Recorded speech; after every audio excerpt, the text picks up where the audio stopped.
Hello, everyone. Good to be here at Chapel Point. My name's Clem Huber. If you were with me this morning at 10 o'clock, Jonathan was grilling me. I think it was a roast at the Chapel Chat. So I was glad to share a little bit of my story again here at Chapel Point. Again, my name is Clem, serving the residents here at Chapel Point. I am part of Orchard Alliance. I'll go into my background here in a moment. We like to use the phrase where faith meets finance, or where faith and finance meet. In other words, your heart and your pocketbook, we like to keep them separate, don't we, in our lifetimes. We don't want to talk about money, but Orchard has tried to make a committed effort to the Alliance family to speak into this subject of our faith and our finances, and where do they meet in our lives. We're going to talk a little bit about that in this stewardship perspective that I'm going to share today. A little bit of my background. You've heard me speak on charitable gift annuities last time potentially, so that's my background is still the same. I didn't go back and relive my life and change anything. The only thing I did change is next week I'll be married 48 years. So next week, June 5th, is our wedding anniversary, 48 years. So that's the only thing I changed on that slide from last time. And so it's great to be here. I'm going to move through that. And I want you to see a video here. Now, we've had some technological moments this morning trying to get this video to work. But here we go. It's about a 6-minute video, and I think you're enjoying it.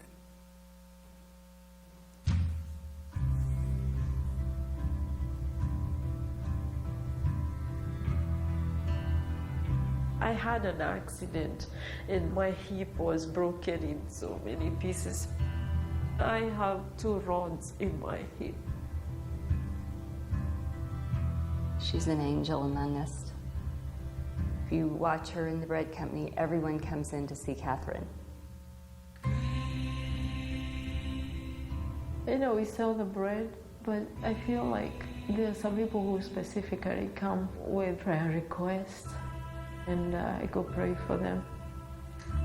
One day when we were sharing, she said she was in need of a different car, that her car was needing expensive repairs. I had been saving money, but I knew it wasn't enough, so I knew I'll take a few years to save for it. So a couple months later, I went in and I said, Catherine, how's your car fund coming? And she said, I gave it all away. And I looked at her and she said there was a widow in need, and I gave her the $5,000. I struggled a lot when I gave that money. And I said, I feel okay, but do you think I did the right thing? I mean, I cannot give what I don't have, so I just gave what I had. I was shocked, and so I come home and I tell Pete that we needed to help Catherine with her car fund. He looked at me and he said, no, I think we need to buy Catherine a car. And I said, okay, great. Pete called Scott and said, do you know Catherine at Great Harvest? And he said, yes, he did. Pete said, well, we'd like to buy her a car. He asked Pete, do you want to use your new car? And it just hit him right in the face. Why would he ask me that? Of course I would want a used car. That's good enough. He just paused for a moment and he said, I want a new car. And he said it was silent on the phone for a few seconds. And Scott said, whoa, I want to help. And so he pitched in some. So she came to the bakery and she asked me, if you were to buy a car, what kind of a car would you like? I said, Debbie, I'm not really planning to buy a car. But she said, oh, just tell me. And she said, I'd like a SUV, cruise control, and she said, I'd like a light color. And we called Scott, and he said, I think I've got the perfect car. So Pete said, can we deliver it tomorrow? So we have the bread company owner and his family, Scott and his family, and our family. And Catherine sees us all coming in, and she's just all excited to see everyone. And I went to give them hugs, and I said, "What's Pete doing here?" I didn't have the biggest idea. When I went out,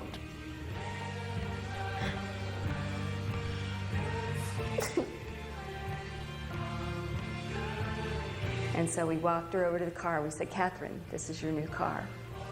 so I said, "For me? This is for me?" He said, "Oh, I knew God had many cars, but I didn't know He had a new one for me." So God had new cars for me. We all stood there in tears as we saw the joy on Catherine's face, and we got to be a part of it. And the joy of that was unbelievable.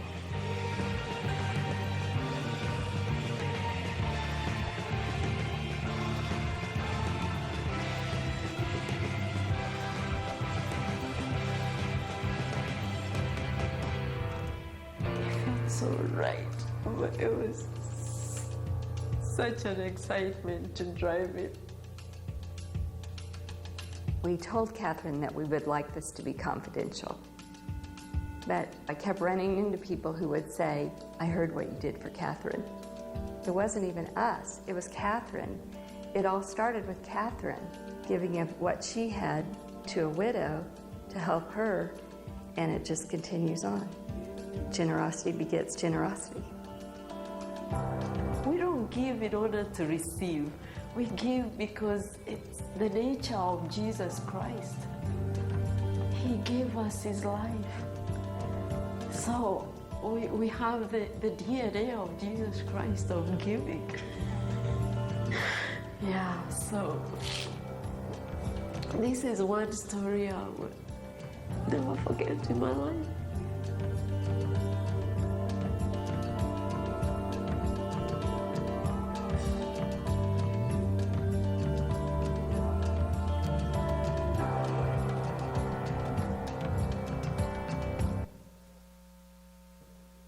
I hope you enjoyed that. Give me a moment to get the technology back to where I want it. I hope you enjoyed that. One of the things that I thought about in that slide was where did the giving originate? He says, well, she gave the $5,000 away that she had to help a widow. But actually, the giving that she was doing was before that. She was taking time to find out people's prayer needs and pray for them. Did you pick that up at the beginning? We all can do that kind of giving. We wouldn't look at that as generosity, I don't think, but it is. Giving our time to pray for others, to find out their needs, to listen. That's the beginning of generosity, and that's what she was doing. Her heart, when someone needed a $5,000, her heart was already in tune to God, right? It was already in tune to God. So she left the $5,000 go. In her life, she got blessed with a car. In our life, it may not happen in this life, but it will happen as we build treasures in heaven. So I hope you enjoyed that. Okay. This afternoon, we will help you with a few things real quickly. We've got about 30 minutes here. Gain a biblical understanding of stewardship, develop a plan, a stewardship plan, one that honors God. Use a will and or other mechanisms to get that stewardship plan in place to bless the people and organizations potentially entrusted to you that you've been blessing. And there are some giving strategies that we can use to do that. So we'll get right into it. Stewardship is taking care. Stewardship means taking care of someone else's things on their behalf. Taking care of someone else's things. That's stewardship. In the stewardship process, we need to understand God's word. All right? If we're stewards, God's stewards, we're disciples, we want to understand God's word. We want to know what God has entrusted to us, right? What is in our hands that he's placed into our hands? And want to seek his guidance relative to those things. And then from a practical standpoint, understand and be aware of the tools that are there to help us execute a good stewardship plan. Just a few biblical principles. The Bible has a plethora, there's a big word this morning, of information on finance. 11 out of the 39 parables, I think, are on finance. Of any other subject, finance is 4 times more than any other subject in the Bible. First off, God owns it all. It's not ours. I think I used a verse in the chapel chats earlier this morning that when I called this in Corinthians, I've been bought with a price, right? The price of Jesus Christ. He paid his life for me. I'm owned by him. Guess what? I guess everything else I own is his too. It's not mine, right? And he just asks us to be faithful stewards in this life for a purpose. I think the first purpose is stewarding the gospel. Good news of Jesus Christ. How do we touch other people's lives?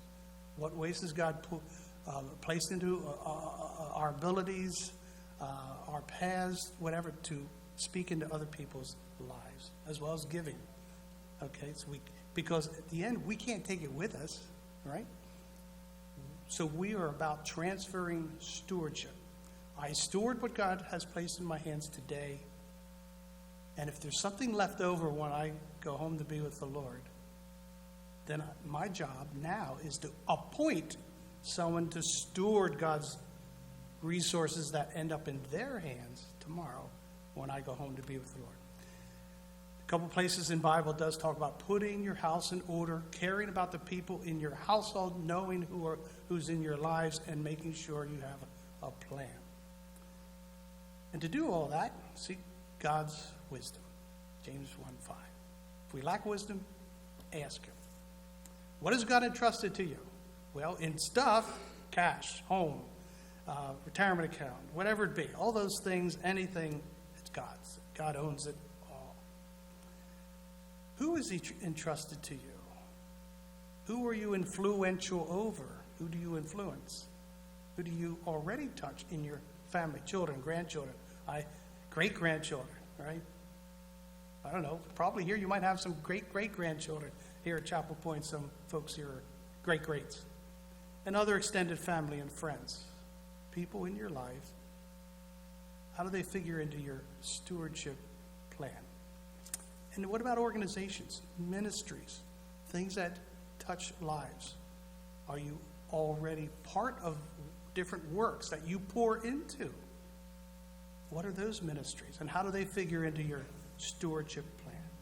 So we all have buckets here of our own needs, a bucket of our own needs, other people we may be touching and blessing and caring for, children, for instance, younger families, all right. I know that's not Chapel Point, but there may be a friend or others that you're caring for. And, of course, ministry needs that you're already caring for. So you look at the buckets and you say, what are those needs that are there? As a younger family is going to have a lot of others' needs, right? The children, they take time and money, right? That's what that's about. Those others' needs. But in time, their needs grow less. Family moves on. They get financially independent on their own. You know, maybe the grandchildren still have some needs that you as a grandparent or great-grandparent want to help, but then you begin to say, can I be a blessing into other things? Because my needs are being met. So how do I pour into other needs, ministry needs that are there? And so we look at our lives, we look at our needs, and if we're overflowing, what do we do with the excess? How do we be a blessing, and where do we place that blessing? That's all part of your giving while you're living, your stewardship plan. And then what happens next? We kick the bucket, okay? Sorry, just had to say that because we're working with buckets here. And so where does your resources, finances go when you kick the bucket? And so that's part of this stewardship plan, or building a legacy plan. So the questions are, what needs and desires should you and your spouse plan for? What's there? What do you have to plan for now in your own lives? And of course, that's your needs. Others' needs, who's dependent on you? Who are you taking care of now? Who do you want to be a blessing to? Who are you supporting? There may be someone in your life, even at this stage of life, that you care for. I had a beautiful situation here years ago that I worked with a couple. They were not related, but they cared for each other. And I just loved the beauty of their relationship. They'd known each other for decades. And it's just a way, and they were in ministry, and how they cared. So I built a plan that continued the very thing they were living out, caring for each other. And I built a plan to keep the taxes down in their situation and make it a blessing. And then one passed on, the other one lived several years, then the other one passed on. And in the end, their plans, what they did not use for themselves, went to help kingdom work and be a blessing back to Chapel Point. And so what are those ministries that should be in your plan, that you support now, that you pour into now, that when you pass on, you stop pouring into those organizations, you stop being a blessing to your church, you stop giving to the benevolent fund, whatever it be, that stops. Because no checks are coming out of heaven back to earth, just so you know. If you didn't know that, I apologize for informing you of that. So there are some practical applications, and I'll just get into those a little bit here. While you're living, you can make certain kind of gifts. This example is a stock gift. And I'm not getting into much detail here, because people that are hearing me, they already know whether they have this situation or not. So the only thing I want to say is that when you have appreciated asset, appreciated stock, house, whatever it be, that's really appreciated. You know, when you sell it, Uncle Sam still wants some taxes out of that appreciation. When that value goes up and you sell it, they want some value back. And so in my example, a $30,000 stock, the tax code allows us, instead of giving cash or writing a check out for $30,000, if we wanted to make that sizable gift, and I'm just using this as an example, instead of giving cash and writing a check out, you could actually give the stock as a gift and avoid that capital gains. So using a 30% tax bracket, you see on the bottom of the slide in front of you, the net cost of the gift, if you made a cash gift, is $21,000. But if you did it in stock, just say, hey, here organization, here's 30 shares of Apple stock, take them and run. You know, I'm not going to give you cash, here's the stock, you go sell.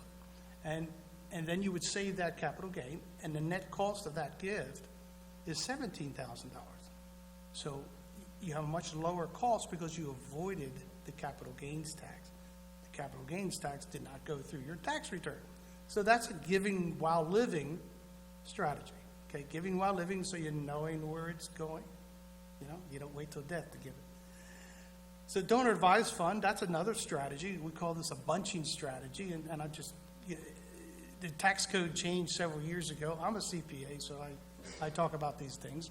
But I want to make you aware of, this does fit in some folks' circumstances, that you can bunch up your giving to your charity, for instance, every other year, so that you can get some tax deduction in that every other year and save a couple $1,000 potentially off your taxes.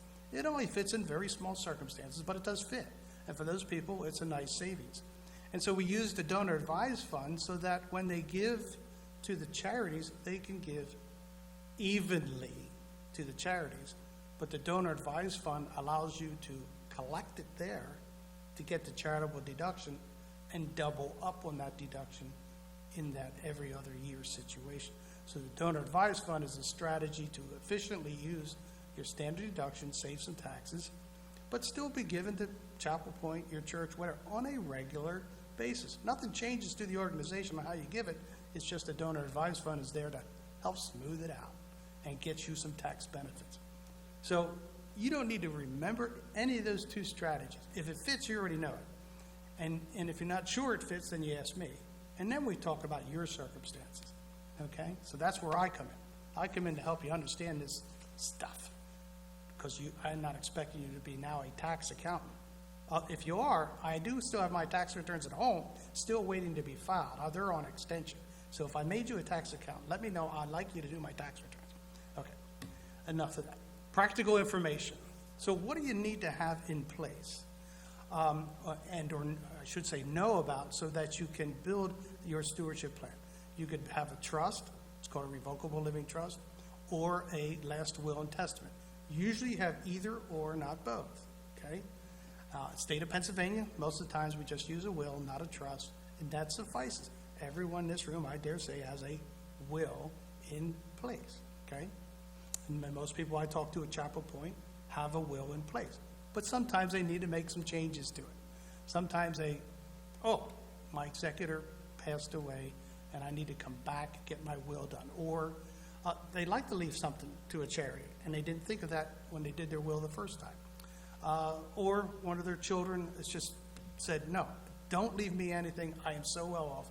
And that does happen, by the way. And they want to change your will. So there may be reasons to change your will. Come and talk to me. I'll help you through the process. The other thing you need to know is that the will only controls some assets, okay?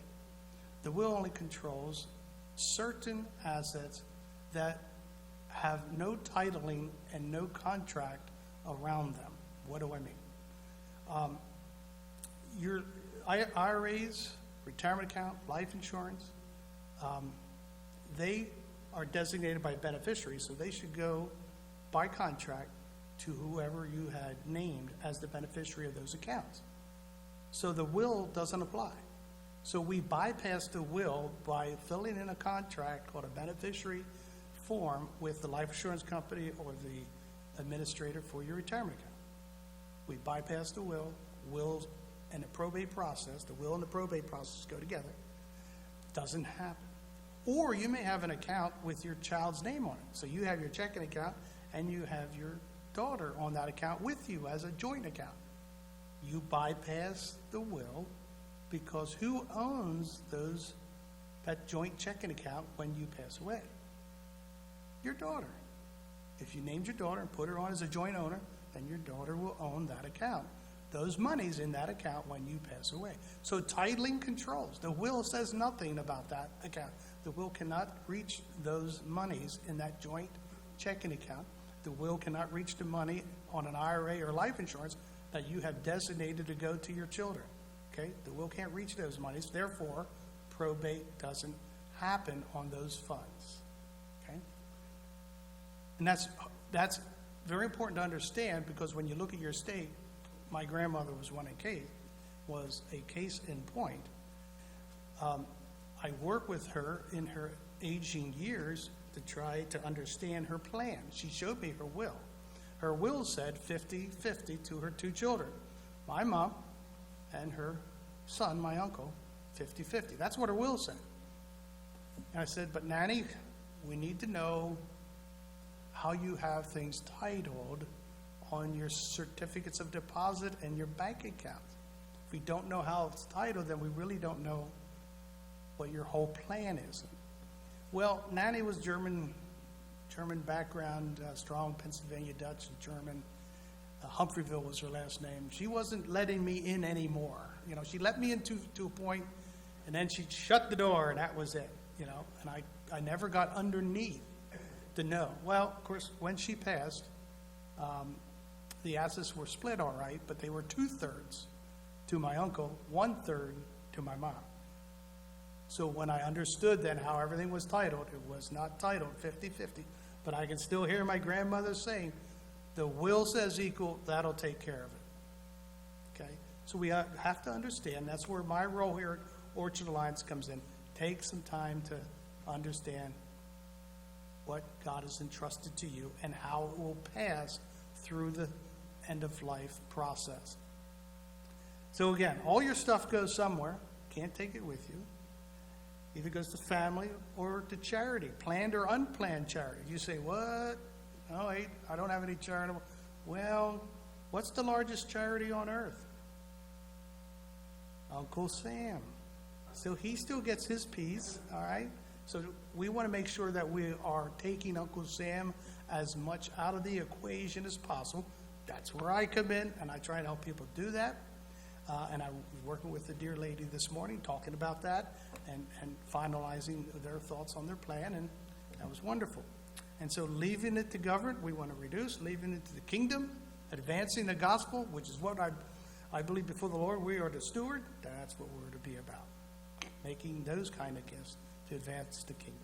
So let me give you one more strategy using your IRA. Remember I mentioned beneficiary forms, beneficiary designations. If you left, let me put it back up. Who you name as beneficiary is critical as to how it gets taxed. So let me give you an example. This is a $300,000 IRA. That's an individual retirement account, and $300,000 in other stuff, investments, whatever it be. So it's a $600,000 estate. Again, this could be any number, any size. The estate plan with gifting. These folks wanted to give half their estate, 50%, and I run into that from time to time. They want to give 50% to the kingdom. All right. So $300,000 from the IRA is how they designated. So they took the IRA and said, let's send that to the kids. That makes that easy. From Merrill Lynch, right to the kids. When I die, Merrill Lynch, right to the kids. Or Fidelity, right to the kids. All right, we're done with that. Right? And then the rest of the stuff in my estate will leave to the charity, $300,000. Oh, no, wait a minute. There's $90,000 of taxes that the kids will have to pay on the IRA. Because Uncle Sam says, you never pay tax on that IRA. So your children are going to pay tax on that IRA. Okay? That's the $90,000 on the screen. So the kids actually get $210,000, not $300,000, because they got to pay taxes at some point. There's rules all around that. Believe me, you don't want to know those rules. So if we make one change, back to that beneficiary form, and I have this conversation 5-10 times a week with people all over the nation in the Alliance family. Change your beneficiary form. Send the money from the IRA, from Merrill Lynch, Fidelity, Wells Fargo, whatever. Send that to the charity you want to bless, or charities, plural, that you want to bless. And let the children have the other assets that have already been taxed. Okay? Then we disinherit family called Uncle Sam. Now, there's no Uncle Sam's here in the room, I don't think. Uncle Jonathan's back here, but he's okay. Jonathan's okay. Uncle Sam is not, if we can avoid it, not evade it. We don't want to go to jail to evade taxes. We want to rest assured that our money is effective and we're good stewards by avoiding tax if we can. And in our example here, then the children still get the same amount, $300,000.